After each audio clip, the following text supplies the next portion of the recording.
आज गुड़गांव में सबसे बड़ी प्रॉब्लम है लोगों के साथ, प्रोजेक्ट तो ले लेते हैं, प्रोजेक्ट देखते नहीं है लेने से पहले कि उसका जोनिंग कैसा है और उसके आसपास का इंफ्रास्ट्रक्चर टाइम पे डेवलप हो भी पाएगा या नहीं हो पाएगा। सबसे बड़ा इशू आता है कनेक्टिविटी को लेके कि एंट्री हमारी जो है वो 24 मीटर पे तो है, लेकिन 24 मीटर रोड बनेगी या नहीं बनेगी, नोबडी नोज।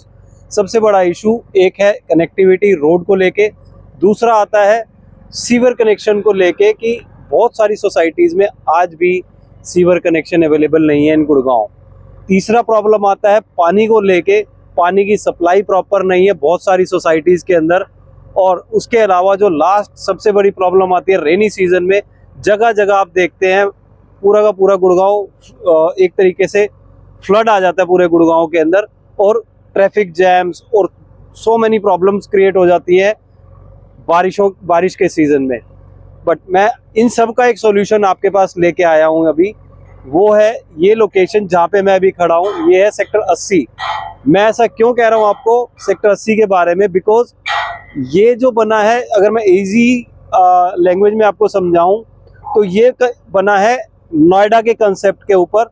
नोएडा में भी क्या होता है, government land, authority land buy करती है किसानों से, उसके बाद उसको पीपीपी मॉडल के थ्रू पूरा का पूरा प्लानिंग करती है, जोनिंग करती है, कहाँ पे कैसी सड़क होगी, सीवर कनेक्शन कैसे होंगे, उसका आउटफ्लो कहाँ जाएगा, वाटर कनेक्शंस, इलेक्ट्रिसिटी, हर तरीके की प्रॉब्लम का सॉल्यूशन वो डे 1 पे दे देते हैं हर डेवलपर को, जिसके लिए उसे फाइट नहीं करनी पड़ती।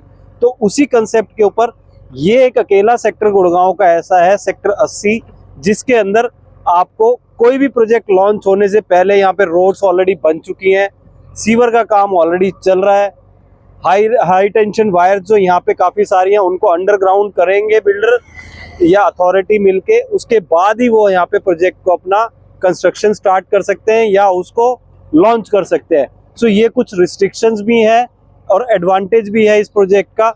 और इस प्रोजेक्ट के इस सेक्टर के साथ, इस पर्टिकुलर सेक्टर के साथ जो सबसे बड़ा एडवांटेज हमारे को मिलता है वो मिलता है यहाँ की ग्रीनरी। आप जानते होंगे सेक्टर 80 के बारे में, कर्मा लेक लैंड पीछे लगता है जहाँ पे बहुत बड़ा गोल्फ कोर्स है।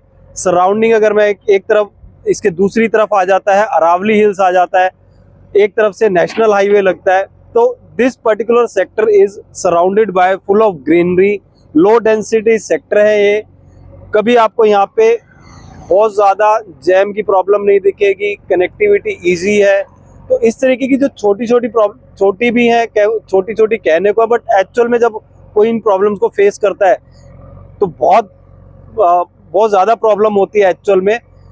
कनेक्टिविटी को लेके, एंट्री को लेके, 24 मीटर रोड नहीं है, पानी भरा हुआ है सड़कों पे, तो आपको फ्यूचर में इस सेक्टर के अंदर इस तरीके की कोई भी प्रॉब्लम कभी नज़र नहीं आएगी। उसका रीज़न मैंने सिंपल आपको बताया कि HSIDC के अंडर आता है, जो कि पूरा का पूरे सेक्टर को आपको पहले ही डेवलपमेंट करके देगा, उसके बाद आप कोई प्रोजेक्ट यहाँ पे लॉन्च करेंगे, बनाएंगे और हैंड ओवर करेंगे।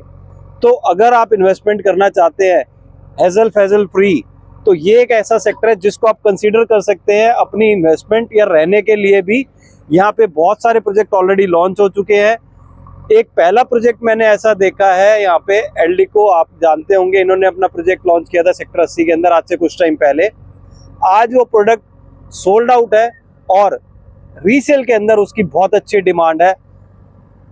लोग इस प्रोजेक्ट के अंदर रीसेल में यूनिट मांग रहे हैं हमारे से, बट रीसेल में यूनिट्स अवेलेबल नहीं है। रीज़न अब उनको समझ में आ रहा है इस सेक्टर की इंपॉर्टेंस क्या है एक्चुअल में। ठीक है, थोड़ा सा पीछे जाके ज़रूर है, बट आपकी जो डेली रूटीन की प्रॉब्लम से ना ये सेक्टर आपको दूर रखेगा हमेशा। तो अगर आप कुछ इन्वेस्टमेंट प्लान कर रहे हैं एक अच्छी और एक लॉन्ग टर्म के लिए, और यहाँ पे आपकी नॉलेज के लिए मैं आपको बता देता हूँ, यहाँ पे बहुत कुछ अभी ऐसा होने वाला है। गुड़गांव का एक बहुत बड़ा डेवलपर DLF, जिसको आप जानते हैं सभी, जिस एरिया में वो एंटर करते हैं तो उस एरिया का किस तरीके का रीडेवलपमेंट हो जाता है, पूरी की पूरी काया पलट हो जाती है उस एरिया, उस लोकेशन की। सो इस पर्टिकुलर एरिया में 77 से लेके सेक्टर 80 के बीच में यूज करेंगे, तो उसका डायरेक्ट और इनडायरेक्ट इम्पैक्ट इस सेक्टर के ऊपर भी पड़ेगा। एक तो यहाँ पे गवर्नमेंट ने ऑलरेडी इंफ्रा डेवलप कर दिया है, दूसरा जो एग्जिस्ट आउटसाइड डेवलपमेंट है, सेक्टर 80 के बाहर की डेवलपमेंट है दूसरे सेक्टर्स की, वो कहीं ना कहीं DLF उनको आने वाले टाइम में रीबूस्ट करेगा और कनेक्टिविटी और बेहतरीन हो जाएगी यहाँ की। तो आज जिस प्राइस में आपको यहाँ पे प्रोडक्ट्स मिल रहे हैं, और ऐसा भी नहीं है कि यहाँ पे कोई हल्का डेवलपर है, मैक्स जितने भी डेवलपर यहाँ पे आ रहे हैं टॉप नॉच डेवलपर्स हैं, अच्छा खासा बैकग्राउंड है उनका, अच्छी खासी हिस्ट्री है, डिलीवरी अच्छी करी हुई है उन्होंने। तो अगर आप कुछ इन्वेस्टमेंट प्लान कर रहे हैं तो इस सेक्टर को आप कंसीडर कर सकते हैं।